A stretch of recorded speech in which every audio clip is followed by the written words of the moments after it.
شروع اللہ تعالیٰ کے بابرکت نام سے جو دلوں کے بھید جانتا ہے۔ آپ دیکھ رہے ہیں بزم کہانی یوٹیوب چینل۔ معزز ناظرین کرام، آج کی اس ویڈیو میں سومناتھ کے منظر کے بارے میں بیان کروں گا۔ سلطان محمود غزنوی نے اس منظر کو کیوں توڑ دیا تھا؟ فتح مکہ کے بعد حضرت صلی اللہ علیہ وآلہ وسلم نے تمام بتوں کو توڑنے کا حکم دیا۔ منات نام کا بت سمندر کے قریب نصب تھا۔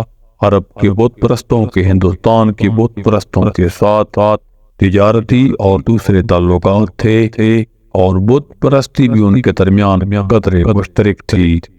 اس لیے عرب کے بت پرست منات کے پجاریوں نے منات کو توڑے جانے سے بچانے کے لیے اسے براستہ سمندر ہندوستان لے گئے۔ ہندوستان کے بت پرستوں نے اسے ہندوستانی علاقہ گجرات میں ساحل سمندر پر ایک مندر بنا کر اس میں نصب کر دیا۔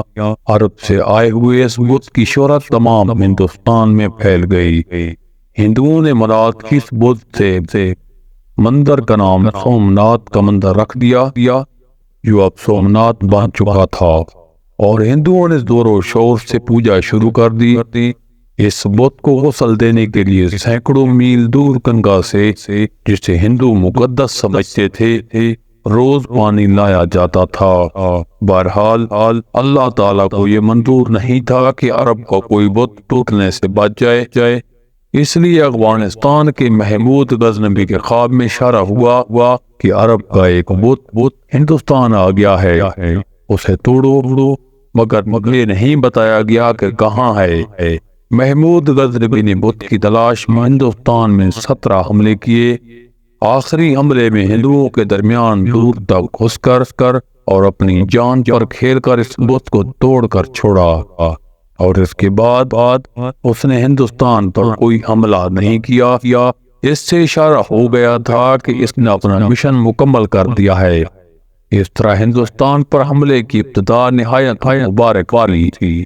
بہرحال بت توڑنے سے پہلے برہمنوں کے طبقے نے سلطان سے درخواست کی کہ اس بت کو نہ توڑا جائے اور یوں ہی چھوڑ دیا جائے۔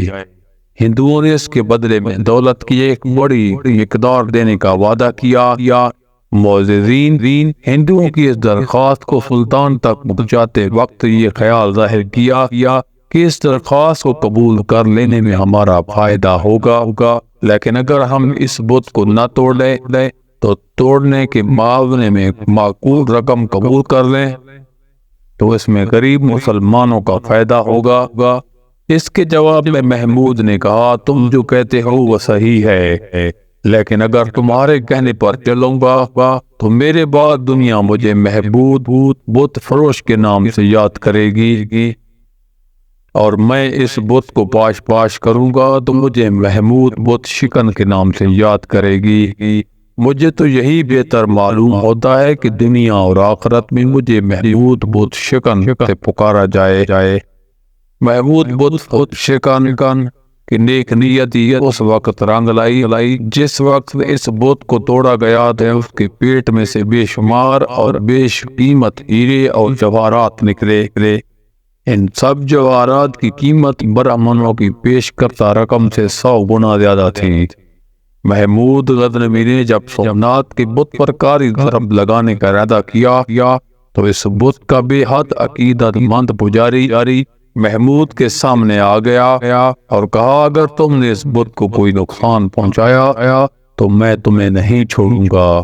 یہ سن کر محمود غصے میں آ گیا اور پوری قوت سے اپنی تلوار پجاری کے سر پر مار دی۔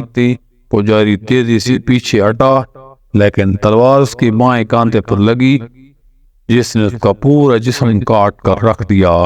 پجاری کی لاش زمین پر پڑی تھی، اس کا دل واضح طور پر نظر آ رہا تھا۔ بہرحال آج کے مسلمانوں میں اس طرح کا جذبہ اور ایمان بالکل ختم ہو گیا ہے۔